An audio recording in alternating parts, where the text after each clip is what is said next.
나눠 들었을 때 1년에 64학점씩 이수를 해야 돼요. 그러면 일주일 시간표상 32교시가 필요하거든요. 근데 한 학기 빨리 졸업했을 때 학생들이 32교시를 어디선가 따와야 된다는 거잖아요. 그러면 학교 밖 학습 학점이라든지 그 인정 범위에 따라 달라지겠지만 제가 생각하기에 한 학기, 그러니까 32학점을 다른 곳에서 듣고 조기 졸업을 한다. 뭐 그렇게 아이들 그 학습량 측면에서 현실적으로 가능할까 이런 생각이 좀 들고 개념적으로는 조기 졸업이 있을 수 있고 지금 있는 법에 의한 그 조기 졸업은 가능할 수 있을 것 같습니다. 예. 어떻게 보면 열심히 해서 좀 빨리 졸업하는 거는 좋다고 우리가 볼 수 있지만 이런 경우도 있을 것 같아요. 그러니까 성취 기준이 40%면 40시간씩 40학점씩 듣는 거예요. 우리가 8시간 근무하는 것처럼 학생들도 8시간 하면 40학점씩 따는데 그렇죠. 내가 40%만 만족시키고 빨리 졸업하겠다는.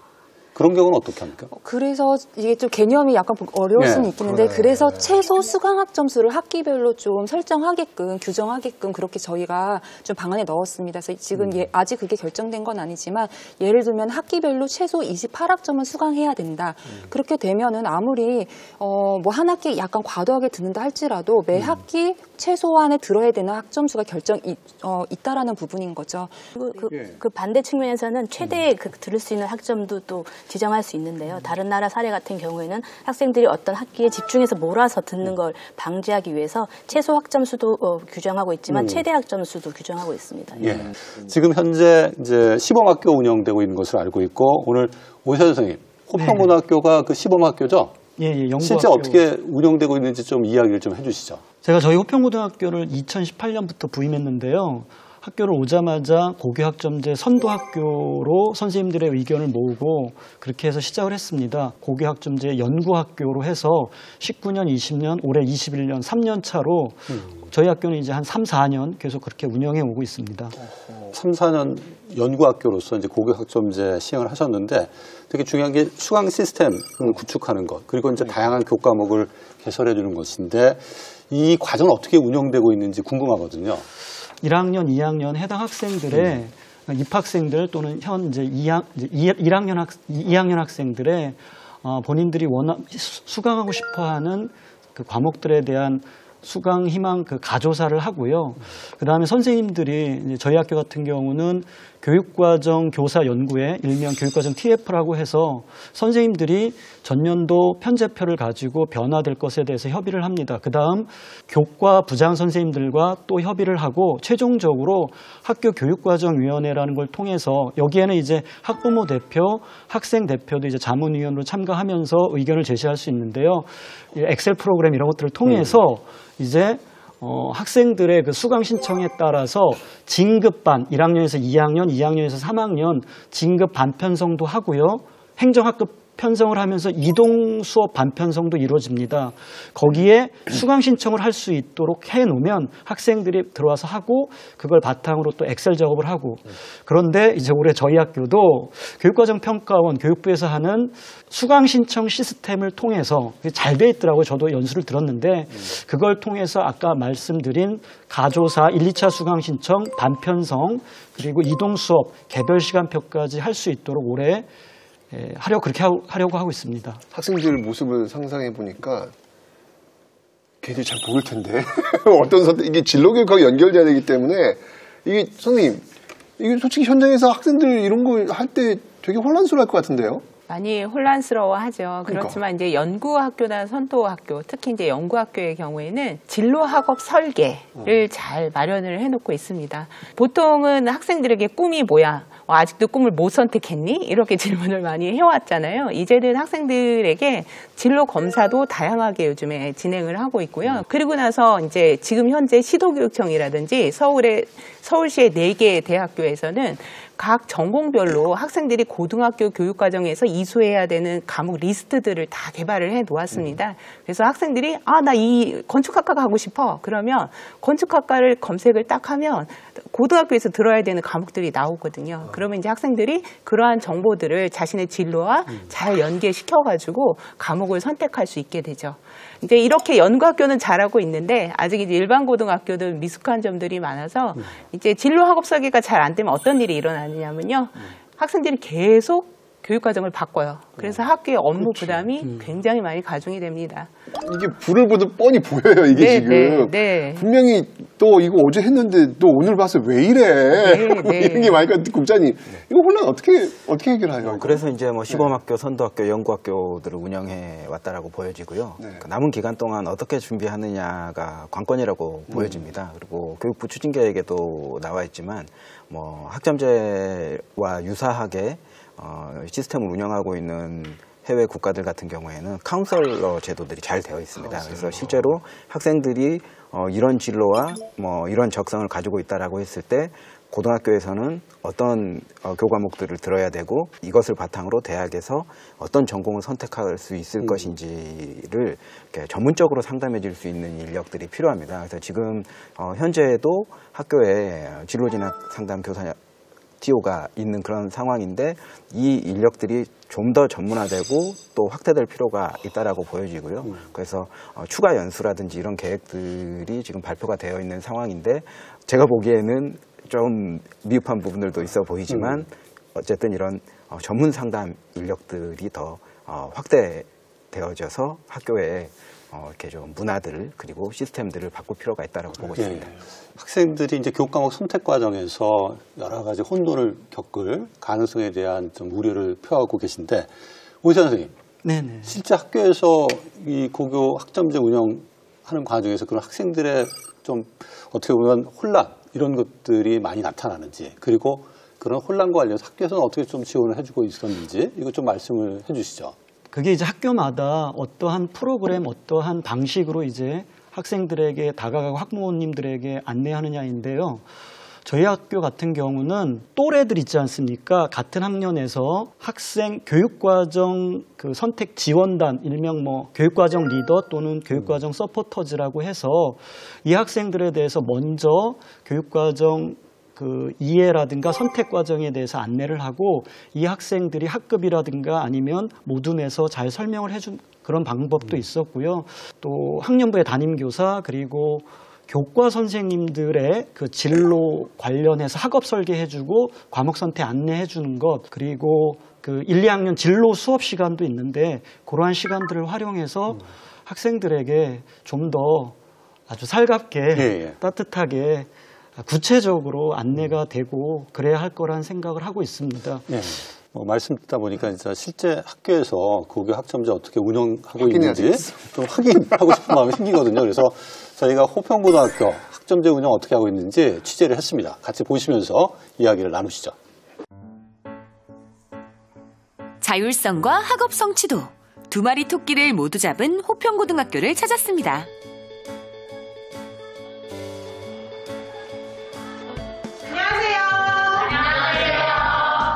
우리 8반 오늘도 자가진단 체크 잘하고 오셨어요? 네! 이따 종례 때 만납시다. 오늘 하기자기 화이팅!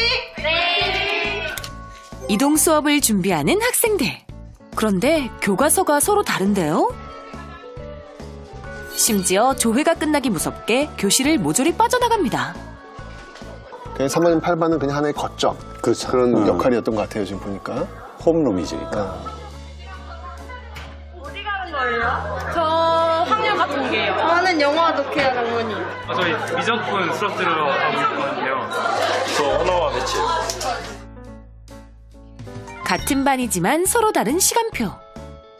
어떻게 된 걸까요? 2022학년도 대학 수학능력시험은 국어와 수학의 선택 과목이 생기고 사상 첫 문이과 통합형으로 시행됩니다. 수능의 변화에 발맞춰 올해부터는 국어, 영어, 수학 등 기초 과목까지 선택형으로 바뀌었는데요.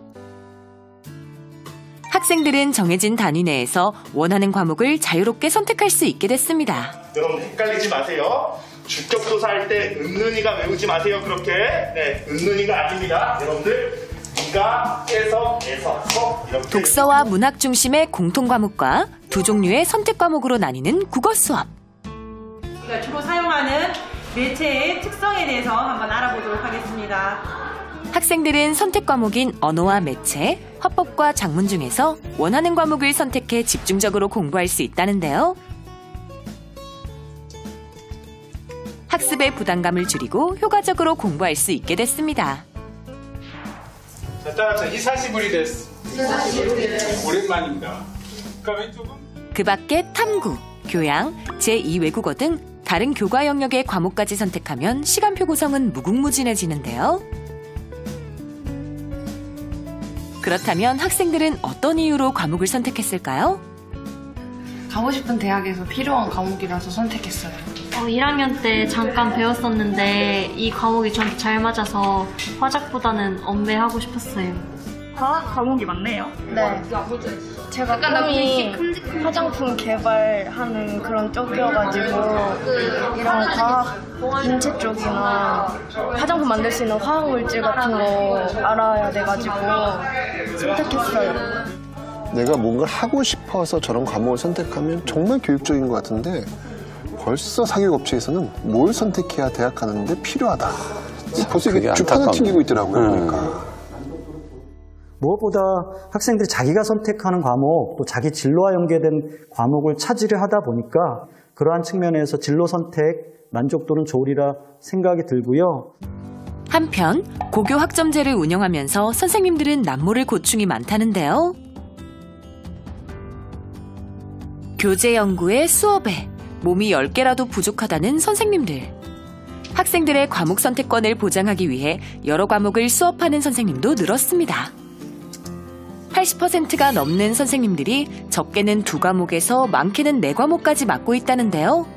교사가 학교에서 할 수 있는 에너지가 100이라고 봤을 때 어쨌든 여러 교과를 담당하다 보면 어쨌든 교과 수업을 준비하는데 좀 분산이 될 수밖에 없는 것 같아요. 이제 앞으로 학생들이 좀 더 폭넓게 선택을 할 텐데 이 선택에 맞춰서 어떤 좀 교사 수급이라든가 좀 전문적인 지식을 가르쳐 줄 수 있는 그런 좀 제도나 환경이 좀 마련됐으면 좋겠다고 생각해요.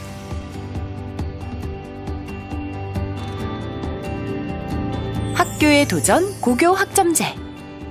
가뭄 뒤에 봄비가 오듯 머지않아 혁신적인 교육제도로 자리 잡을 수 있지 않을까요?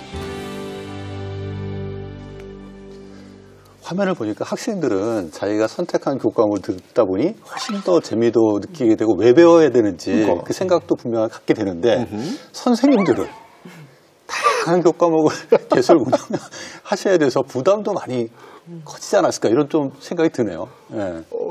최선은 어떻게 보세요? 저는 제가 만약에 저는 아까 학생들이 진짜 제가 대학 가는데 정말 필요한 감을 듣고 싶어야 돼. 너무 좋은 거예요.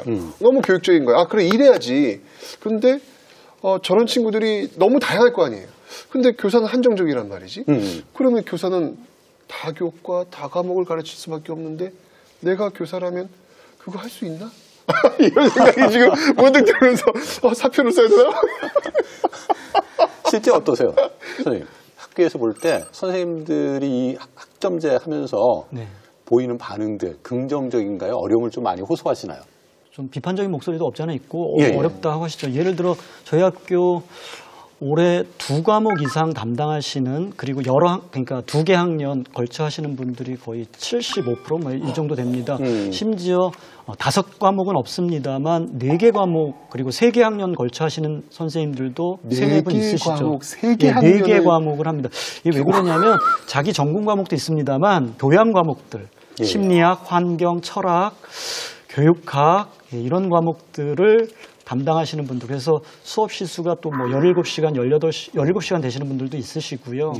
선생님들의 민원 아닌 민원 아니면 어떤 좀 일회성 것에 대해서 교육청 차원에서 어떤 강사 풀 그러니까 그런 좀 많이 좀 확보되고 해줘야 되지 않느냐라고 제안들을 하시지요.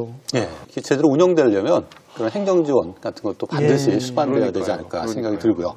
또 한 가지 궁금한 게 이 학생들이 다 다른 과목들을 듣게 되면 내신 성적을 산출해야 되는데 다 다르잖아요 지금. 이거 어떻게 하나요? 현재 학생들에게는 그 성취평가제 5등급 단계와 그 석차 9등급제를 병행하고 있거든요. 근데 고교 학점제가 이제 실시될 때는 선택 과목에 대해서는 전체 성취평가제를 확대하고요. 그리고 이제 공통 과목에 한해서는 성취평가제와 그리고 내신 9등급제를 병행하고자 이렇게 발표가 된 바 있습니다. 그럼 이게 되면 어떻게 다 절대평가로 바뀌는 건가요? 네, 성취평가제라는 게 교육과정 성취 기준에 기반해서 학생의 성취 수준을 평가하는 것이기 때문에 이제 절대평가로 보시면 됩니다. 이건 좋네. 다행이네요. 근데 그러면 아, 이게 참 간사해. 좋아요. 아니야, 절대평가 지지론자인데, 근데 이게 되면 특정 학교로 쏠리면서 또 불명이 나올 거란 말이에요. 이런 건 어떻게 해요? 내가 좋은 성취평가 내용을 받을 수 있는 선생님 또는 교과목을 선택하는 경우도 있지 않을까요? 성취평가제라는 게 그 성취 수준이 정해져 있거든요. 네. 90% 이상일 경우에는 뭐 A, 뭐 80% 이상일 경우에 B 이렇게 물론 일부 교과에 한해서 고등학교에서는 단위학교 분할 점수라는 게 있긴 있지만 어쨌든 그 기준을 학생들한테 미리 공지를 하고 여기에 도달했을 때 A를 받고 어디에 도달했으면 B를 받지 학생과 뭐 친구와의 비교를 통해서 서열을 매기는 건 아니거든요. 국장님은 어떻게 생각하세요? 일단은 뭐 추진 계획은 나와 있지만 고교 학점제에 따른 교육과정 그리고 교육과정에 부합하는 대입제도까지 완전히 세팅된 상황이 아니기 때문에 뭐 이런 제반 조건들이 고교 학점제의 내실 있는 운영을 위해서 좀 삼박자가 고루 맞을 필요가 있다라는 말씀을 좀 드리고요. 사실 학생들이 선택 과목을 어떤 과목을 선택했고 어떤 성취를 이루었느냐의 정도가 대학 입시의 관건이 되는 방향으로 입시가 설계가 돼야 될 것으로 보여지거든요. 그러면은 사실상 소위 말하는 학군, 뭐 특정 학교 이런 것의 유추보다는 내가 가고 싶은 고등학교가 어떤 교육과정이 특화되어 있는가 이런 부분들이 더 관건이 될 것 같거든요. 그리고 현재 이제 정부가 가려는 방향도 좀 고교 서열을 해소하고 학점제 플러스 알파를 통해서 일반고의 역량을 강화해서 모든 학교가 다양한 교육과정을 운영하도록 하겠다 이런 부분들을 방점으로 찍고 있기 때문에 앞으로 여기에 따른 교육과정 그리고 입시 제도가 가장 좀 관건이 될 것이다라고 보고 있습니다. 그럼 이런 그 고교 학점제가 이제 학교 내에 정착되도록 하려면 대입제도 방향에 대해서 저희가 좀 짚어볼 필요가 있는데 어떤 방향에서 대입제도가 개선돼야 되는지 여기에 대해서 좀 이야기를 나누면 좋을 것 같아요. 현실적인 부분을 고려하지 않을 수가 없습니다. 사실 이제 2015 개정교육과정이 학생 맞춤형 교육과정으로 세팅될 때도 대통령 공약으로 맞아요. 대입제도는 2015 개정교육과정에 부합하는 대입제도를 설계하겠다 이렇게 공약했는데 사실상 부합하는 대입제도를 만들지 못했거든요. 그렇죠. 고교 학점제에 따라서 대입제도를 만든다라고 하면 또 다시 그런 논란이 반복될 가능성이 매우 큽니다. 그래서 현실적으로 성취평가제를 적용하면서도 그 현실 입시가 가능한 이런 부분들이 만들어져야 됩니다. 그래서 실제로 고교 학점제가 돼서 성취평가제가 적용이 되면 현재 그 고교 내신을 위주로 대학에 가는 전형인 학생부 교과 전형을 운영할 수 없는 것 아니냐 이런 비판들도 상당히 나오고 있는 그런 상황이거든요. 그렇다면 또 수능도 개선을 하지 않을 수가 없거든요. 지금 이제 뭐 앞서 조금 말씀드렸지만 현재 수능이 일반 선택 과목, 진로 선택 과목을 시험 범위로 포함하고 있기 때문에 예를 들면 수학 같은 경우에는 뭐 선택 과목으로 놔뒀지만 미적분을 선택을 하려면 사실 모든 수학을 다 배워야지 미적분을 할 수 있는 것이지 앞에 뭐 수원, 수투, 공통 수학 안 하고 바로 미적분을 할 수 있는 그런 것이 아니기 때문에 그런 위계가 있는 과목들 같은 경우에는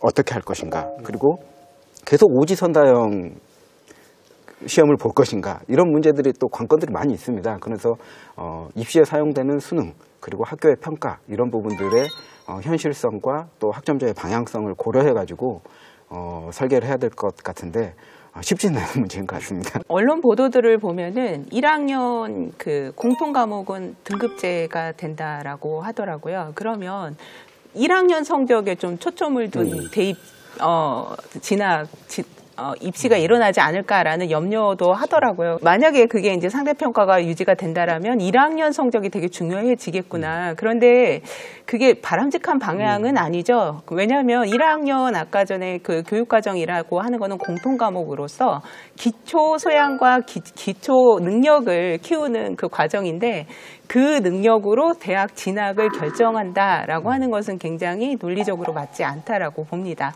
제가 현직 고등학교 선생님 교사로서 이제 가지는 생각은 고교학점제가 정말 잘만 되면 학생들이 행복해질 수 있고 학교 다니는 맛이 날 수 있는 거 아니겠습니까? 그런데 그것의 최종 종착역이 다시금 입시인데 그 입시는 또 줄 세우기고 수업도 재밌어야 되고 그다음에 그 평가와 입시가 좀 잘 어우러진 그러한 정책, 그러한 게 이루어진다면 고교학점제 바람직한 모습이지 않을까라는 생각을 해봅니다. 오늘 그 고교학점제 관련해서 이야기를 하다 보니까 교과목 선택에 대한 지원, 또 평가 문제, 여러 가지 좀 우려 사안들이 좀 있는 것도 사실인 것 같아요. 좀 준비를 탄탄히 해야 되지 않을까라는 생각이 있는데 어떻게 좀 저희가 준비하면 좋을지 마지막으로 짧게 제언 말씀 부탁드리겠습니다.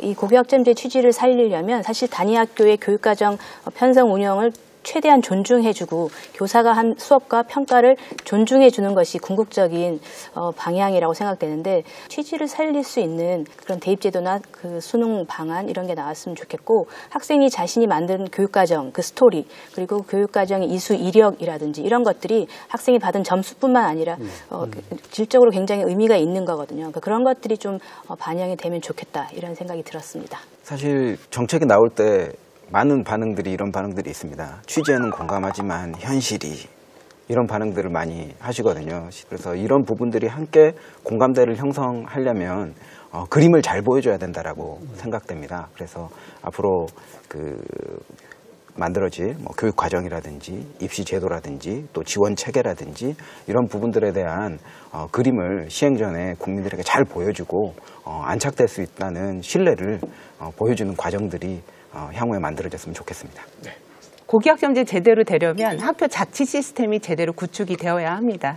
학생, 학부모, 교사가 함께 학교 교육과정위원회에 모여서 본인의 어떤 요구사항들을 같이 논의하고 학교의 여건에 대해서 잘 생각해보고 학교에서 개설해 줄 수 있는 교육과정의 폭과 다음에 수업의 질을 같이 논의를 해서 적절한 수준의 교육과정 다양화를 추구를 하면서도 학생들의 어떤 진로를 지원해 줄 수 있는 그러한 어떤 교육과정을 편성해야 되지 않을까. 그 학교 주체들의 민주적인 소통과 협력 그 속에서 교육과정을 바꾸고 또 수업을 바꾸고 평가를 바꾸고 학교 공간을 바꾸고 그러면서 어떤 학교의 협력적 문화 그러한 것이 변화될 수 있고 그러면서 계속 말씀드리는 학생들이 행복할 수 있는 고등학교 그러한 교육과정이 다가오지 않을까라는 생각을 해봅니다.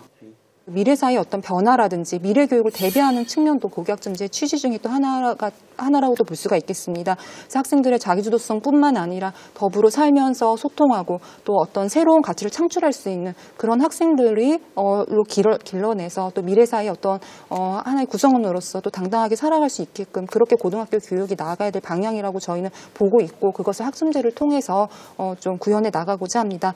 오늘 얘기를 들으면서 그런 생각이 들었어요. 야, 이 고교학점제는 정말 이 학생들의 그 다양성을 추구하는 정말 미래 교육 지향성이 있다. 그런데 이 대입의 현실은 여전히 획일, 서열 여기에 머물러 있다. 이 괴리를 어떻게 그러면 이거를 좁힐 것이냐가 저는 고교학점제의 그 성공과 달려 있다는 생각이 드는데 여긴 분명히 우리 사회의 어떤 철학적 고민과 저는 용기 있는 실천보다는 혁명적 실천이 좀 필요하지 않을까. 네, 그래서 좀 미래교육을 한번 좀 쭉 당겨보고 싶습니다. 오늘 저희가 고교학점제에 대해서 여러 이야기를 나눴습니다. 이 고교학점제에 대한 기대도 있지만은 오늘 이야기를 나눠보니 많은 걱정이 우리 앞에 있지 않은가 생각합니다. 아마도 이것은 우리가 가보지 않은 길이기 때문이 아닐까 생각을 하는데요. 혹자는 이야기를 합니다. 처음부터 만들어진 길이 어디 있느냐. 한 사람 두 사람 가다 보면 그게 길이 되는 게 아니냐. 하지만 고교학점제는 그렇지 않습니다. 시행착오에 의해서 위원회에 의해서 시행돼서는 절대 안 됩니다. 잘 만들어진 교육계의 희망의 길이 될 수 있도록 만반의 준비를 해야 되지 않을까 생각해 봅니다. 오늘 시청해 주셔서 감사합니다.